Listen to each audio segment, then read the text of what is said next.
नमस्कार दोस्तों, आपके अपने चैनल हिंदी ज्ञानमाला में आपका बहुत बहुत स्वागत है। दोस्तों, आज की इस वीडियो में हम हिंदी भाषा के उद्भव और विकास से संबंधित 350 महत्वपूर्ण प्रश्नों की एक सीरीज शुरू करने जा रहे हैं। दोस्तों, मेरा पूरा विश्वास है कि इन प्रश्नों को याद करने के बाद आपको हिंदी भाषा के उद्भव और विकास से संबंधित अन्य प्रश्नों को देखने की या पढ़ने की जरूरत नहीं पड़ेगी। ये प्रश्न NET, JRF, RPSC first grade और college lecturer, KVS, NVS, UPHESC, HPSC आदि प्रतियोगी परीक्षाओं के लिए बहुत ही उपयोगी हैं। तो चलिए शुरू करते हैं आज का ये वीडियो।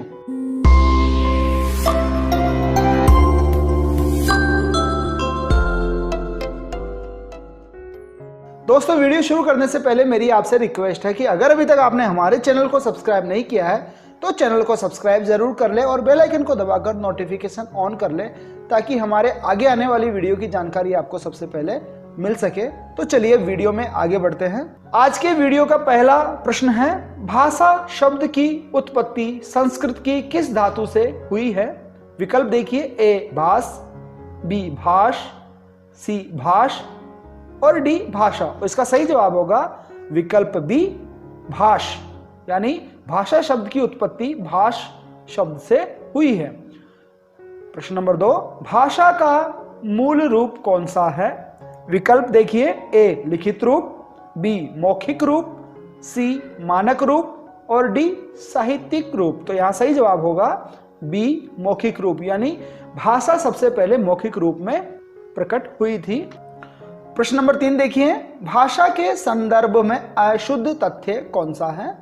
विकल्प है, ए भाषा अर्जित संपत्ति है, बी भाषा सामाजिक वस्तु नहीं है, सी भाषा परिवर्तनशील है, डी भाषा अनुकरण द्वारा अर्जित की जाती है। इन चारों में से जो अशुद्ध तथ्य हैं वो है विकल्प बी भाषा सामाजिक वस्तु नहीं है, क्योंकि ये सामाजिक वस्तु है और जिस समाज में मनुष्य या प्राणी रहता है उसी समाज के अकॉर्डिंग वह अपनी भाषा सीखता है। प्रश्न नंबर 4 देखिए, पाणिनि ने किस ग्रंथ के द्वारा भाषा को एक रूपता देने का प्रयास किया था?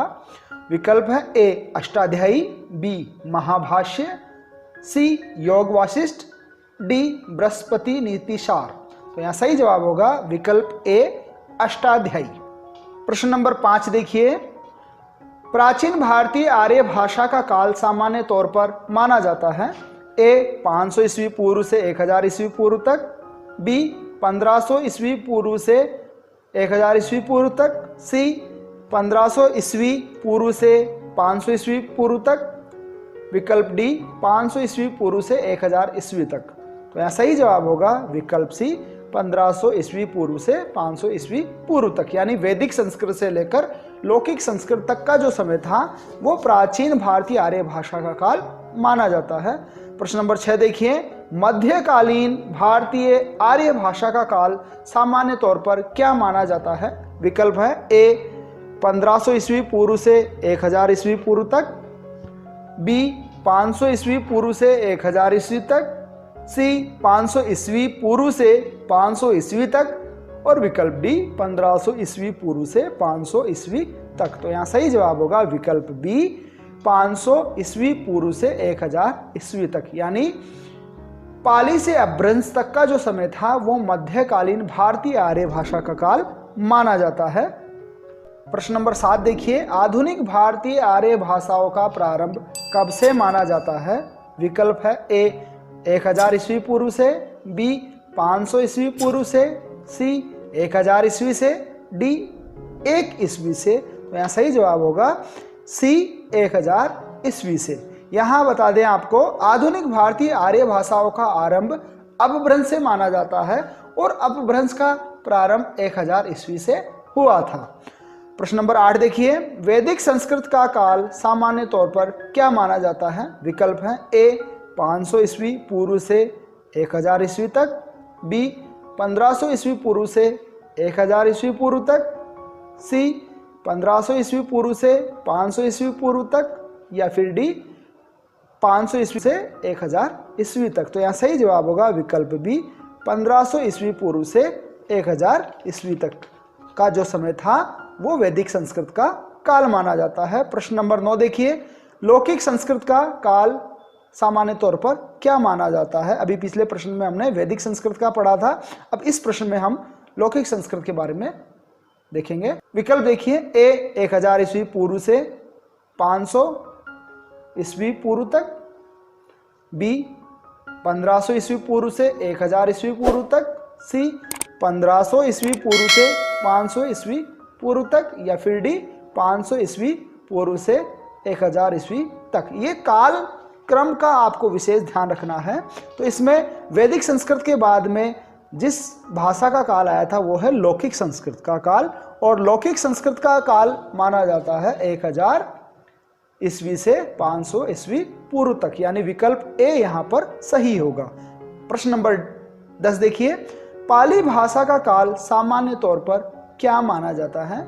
यहां विकल्प है ए 1000 ईस्वी पूर्व से 500 ईस्वी पूर्व तक, बी 500 ईस्वी से 1 ईस्वी पूर्व तक, और विकल्प सी 500 ईस्वी पूर्व से 1 ईस्वी तक। यहाँ बी और सी में कंफ्यूज ना हो, यहाँ पूर्व लगाया हुआ है, यहाँ पूर्व नहीं है, और विकल्प डी है 500 ईस्वी पूर्व से 1000 ईस्वी तक। यहाँ पाली भाषा का काल पूछा गया है, और जो पाली भाषा थी उसे हम प्रथम प्राकृत के रूप में भी जानते हैं। तो यहाँ इसका जो सही जवाब होगा ये होगा विकल्प सी 500 ईस्वी पूर्व से 1 ईस्वी तक।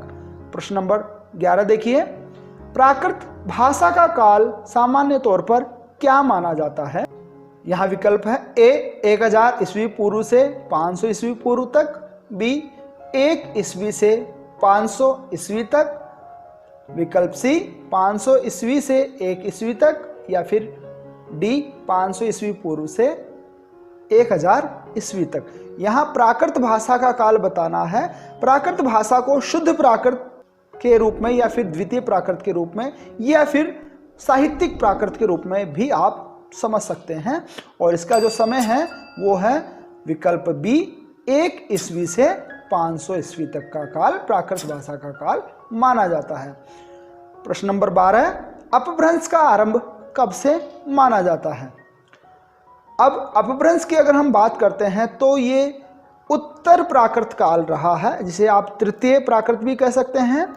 विकल्प देखिए, ए 500 ईस्वी पूर्व से 1000 ईस्वी पूर्व तक, बी 1500 ईस्वी पूर्व से 1000 ईस्वी तक, सी 1500 ईस्वी पूर्व से 500 ईस्वी पूर्व तक, और विकल्प डी 500 ईस्वी पूर्व से 1000 ईस्वी तक।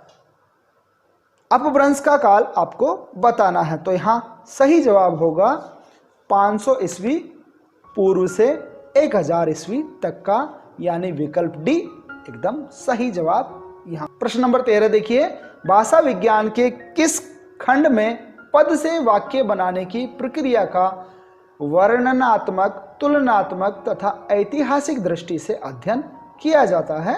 विकल्प है ए पद विज्ञान, बी ध्वनि विज्ञान, सी वाक्य विज्ञान, डी अर्थ विज्ञान। तो यहाँ सही जवाब होगा विकल्प सी वाक्य विज्ञान।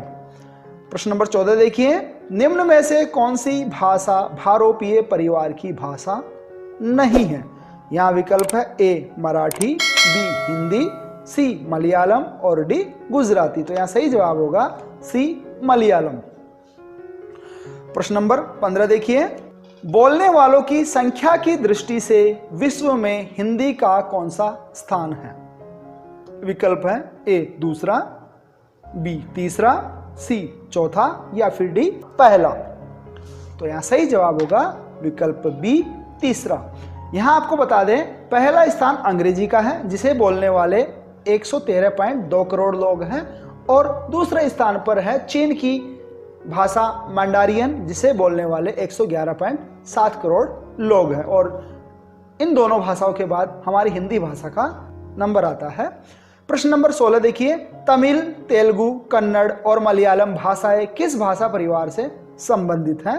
विकल्प देखिए, ए भारतीय आर्य भाषा परिवार से, बी भारत यूरोपीय भाषा परिवार से, सी द्रविड़ परिवार से, डी आधुनिक भारतीय आर्य भाषा परिवार से, और इसका सही जवाब होगा सी द्रविड़ परिवार से। प्रश्न नंबर 17 देखिए, हिंदी शब्द किस भाषा का मूल शब्द है? विकल्प है ए फारसी का, बी अरबी का, सी संस्कृत का और डी तेलुगु का। तो यहाँ सही जवाब होगा विकल्प ए फारसी का, यानी हिंदी जो शब्द है वो फारसी का शब्द है। प्रश्न नंबर 18, हिंदी शब्द की उत्पत्ति किस शब्द से मानी जाती है? विकल्प है ए सिंधी से, बी सिंधु से, सी हिंद से या फिर डी हिंदू से। तो यहाँ सही जवाब होगा विकल्प बी सिंधु से। सिंधु नदी के नाम के आधार पर ही हिंदी शब्द की उत्पत्ति मानी जाती है। प्रश्न नंबर 19 देखिए, हिंदी शब्द किसकी देन है? ए आर्यों की, बी यूनानियों की, सी ईरानियों की या फिर डी तुर्कों की। तो यहाँ सही जवाब होगा विकल्प सी ईरानियों की। हिंदी शब्द ईरानियों की देन है और हिंदी शब्द मूल रूप से फारसी भाषा का शब्द है। एक अतिरिक्त प्रश्न है, हिंदी शब्द का भाषा के अर्थ में सर्वप्रथम प्रयोग किसने किया था? और इसका सही जवाब होगा अल बरूनी ने 11वीं शती में अपनी पुस्तक अल हिंद में हिंदी शब्द का सर्वप्रथम प्रयोग किया था, अल बरूनी ने। प्रश्न नंबर 20 देखिए, निम्न में से किस पुस्तक में हिंदी का सर्वप्रथम उल्लेख मिलता है? यहां पर जो पुस्तकें दी हुई हैं उनमें से आपको बताना है। तो पहला विकल्प है ए ऋग्वेद में, बी अवेस्ता में, सी महाभारत में, डी रामचरितमानस में। तो यहाँ सही जवाब होगा विकल्प डी रामचरितमानस में। प्रश्न नंबर 21 देखिए, भारतीय आर्य भाषा परिवार की भाषाओं का मूल स्रोत कौन सी भाषा है? विकल्प है ए हिंदी, बी वैदिक संस्कृत, सी मराठी, डी लौकिक संस्कृत। तो यहाँ सही जवाब होगा विकल्प बी वैदिक संस्कृत। प्रश्न नंबर 22, आधुनिक भारतीय आर्य भाषाओं का विकास निम्न में से किससे हुआ था? यहाँ पे भारतीय आर्य भाषा परिवार की बात की गई है और यहाँ आधुनिक भारतीय आर्य भाषाओं की बात की गई है, तो यहाँ इसको लेकर कंफ्यूज न हो। विकल्प देखिए, ए संस्कृत से, बी हिंदी से, सी अपभ्रंश से और डी पाली से। तो यहाँ सही जवाब होगा विकल्प सी अपभ्रंश से, यानी आधुनिक जो भारतीय आर्य भाषाएं हैं उनका विकास अपभ्रंश से ही हुआ है। हालांकि इन सबके मूल में वैदिक संस्कृत है, परंतु आधुनिक आर्य भाषाओं की बात करें तो इनमें अपभ्रंश से इनका विकास हुआ है। प्रश्न नंबर 23, भाषा के विकास का सही क्रम क्या होगा? हिंदी भाषा के विकास की अगर हम बात करते हैं तो इनमें से जो क्रम होगा वो सही कौन सा है ये आपको पता करके बताना है।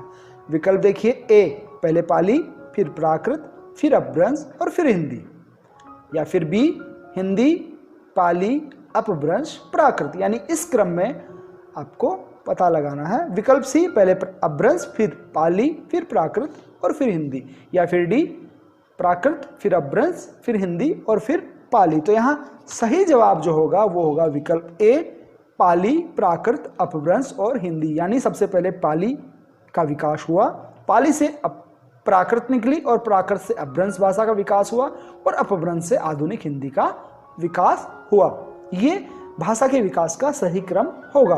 प्रश्न नंबर 24 देखिए, हिंदी भाषा की मूल उत्पत्ति किससे हुई है? यहाँ पे मूल उत्पत्ति की बात करी जा रही है, तो इसे लेकर आप फिर से कंफ्यूज ना हो, प्रश्न को सही तरह से समझे। ए लौकिक संस्कृत से, बी वैदिक संस्कृत से, सी पाली से या फिर डी मागधी से। तो मूल उत्पत्ति की बात करते हैं तो मूल उत्पत्ति तो वैदिक संस्कृत से ही हुई है, यानी विकल्प बी एकदम सही जवाब होगा। प्रश्न नंबर 25 देखिए, हिंदी की आदि जननी कौन सी भाषा मानी जाती है? विकल्प है ए अपभ्रंश, बी प्राकृत, सी पाली और डी संस्कृत। दोस्तों ये जो प्रश्न आप देख रहे हैं ये प्रश्न थोड़े से कंफ्यूज करने वाले हैं, इसलिए इन प्रश्नों को घुमा फिराकर आपके सामने रखा जा रहा है। इस प्रकार से प्रश्न अगर आपके सामने आते हैं तो आप उनका सही जवाब दे पाएंगे। तो यहाँ सही जवाब होगा विकल्प डी संस्कृत। अगर यहाँ विकल्प में लौकिक संस्कृत और वैदिक संस्कृत का ऑप्शन होता तो हमें यहाँ पर वैदिक संस्कृत को सही मानना पड़ेगा। प्रश्न नंबर 26 देखिए, हिंदी का उद्भव किससे हुआ है? फिर वही बात आ गई, हिंदी की आदि की जननी क्या है, और यहां पर पूछ लिया है हिंदी का उद्भव हुआ है तो यहां ए संस्कृत से, बी पाली से, सी प्राकृत से या फिर डी अपभ्रंश से। तो मूल रूप से तो हिंदी का उद्भव हुआ है संस्कृत से, वो भी वैदिक संस्कृत से, लेकिन अगर केवल हिंदी की बात करते हैं तो यहां पर अपभ्रंश से इसका उद्भव माना जाएगा। प्रश्न नंबर 27, हिंदी भाषा का प्रारंभ यानी उद्भव काल लगभग कब से माना जाता है? हिंदी भाषा का प्रारंभ, यहां पर ध्यान देना है, हिंदी भाषा के प्रारंभ की बात कर रहे हैं तो हिंदी भाषा के प्रारंभ के लिए विकल्प देखेंगे, ए 600 ईस्वी पूर्व से, बी 1000 ईस्वी से, सी 1300 ईस्वी से या फिर 350 ईस्वी से विकल्प डी में। तो यहाँ सही जवाब होगा विकल्प बी 1000 ईस्वी से हिंदी भाषा का प्रारंभ माना जाता है। यहाँ आपको बता दें अपभ्रंश यानी अवहट के प्रारंभ से ही हिंदी भाषा का उदय माना जाता है और अपभ्रंश का जो विकास हुआ था वो 1000 ईस्वी से हुआ था। प्रश्न नंबर 28 देखिए, प्राचीन भारतीय आर्य भाषाएं थी यानी प्राचीन आर्य भाषाओं की निम्न में से कौन सी विशेषताएं थी? तो विकल्प है, ए योगात्मक व संगीतात्मक, बी वियोगात्मक व संगीतात्मक, सी गद्यात्मक व वियोगात्मक, डी योगात्मक व वियोगात्मक। तो यहाँ सही जवाब हो जाएगा विकल्प ए योगात्मक व संगीतात्मक। प्रश्न नंबर 29 देखिए, मध्य भारतीय आर्य भाषा निम्न में से कौन सी है? या इस प्रश्न को ऐसे भी कह सकते हैं, मध्यकालीन भारतीय आर्य भाषा कौन सी है? तो यहाँ विकल्प देखिए, ए पाली, बी प्राकृत, सी अपभ्रंश और डी उपर्युक्त सभी। तो यहां पर सही जवाब हो जाएगा विकल्प डी उपर्युक्त सभी, यानी पाली से लेकर अपभ्रंश तक की सभी भाषाएं मध्यकालीन भारतीय आर्य भाषाओं के अंतर्गत मानी जाती है। प्रश्न नंबर 30 देखिए, मध्यकालीन आर्य भाषा किसे कहा गया है? निम्न में से मध्यकालीन आर्य भाषा किसे कहा गया है? तो यहाँ विकल्प है, ए पूर्वी हिंदी को, बी प्राकृत को, सी पहाड़ी हिंदी को या फिर डी बिहारी हिंदी को। तो जैसा कि हमने 29वां प्रश्न देखा है तो यहाँ 29वें प्रश्न के आधार पर आप इसका उत्तर सही बता सकते हैं, विकल्प बी प्राकृत को। बाकी आधुनिक आर्य भाषाएं हैं, ए पूर्वी हिंदी, सी पहाड़ी हिंदी और डी बिहारी हिंदी। ये तीनों भाषाएं आधुनिक भारतीय आर्य भाषाएं हैं, जबकि विकल्प बी में जो प्राकृत है वो मध्यकालीन भारतीय आर्य भाषा है। तो दोस्तों आज की इस वीडियो में हम केवल 30 प्रश्न देखेंगे, अगले वीडियो में हम आगे के 30 प्रश्न देखेंगे। तो अगले वीडियो के लिए आप इसी वीडियो का डिस्क्रिप्शन चेक करें, जल्द ही इस वीडियो का नेक्स्ट पार्ट आपको उपलब्ध करवा दिया जाएगा। उम्मीद है वीडियो में दिए गए प्रश्न आपको पसंद आए होंगे। अगर वीडियो में दिए गए प्रश्न आपको अच्छे लगे हों तो वीडियो को लाइक जरूर करें, अपने दोस्तों के साथ शेयर करें और चैनल को अभी तक आपने सब्सक्राइब नहीं किया है तो चैनल को सब्सक्राइब जरूर कर ले और बेल आइकन को दबाकर नोटिफिकेशन ऑन कर ले ताकि हमारे आगे आने वाली वीडियो की जानकारी आपको सबसे पहले मिल सके। तो धन्यवाद दोस्तों, जय हिंद, जय भारत।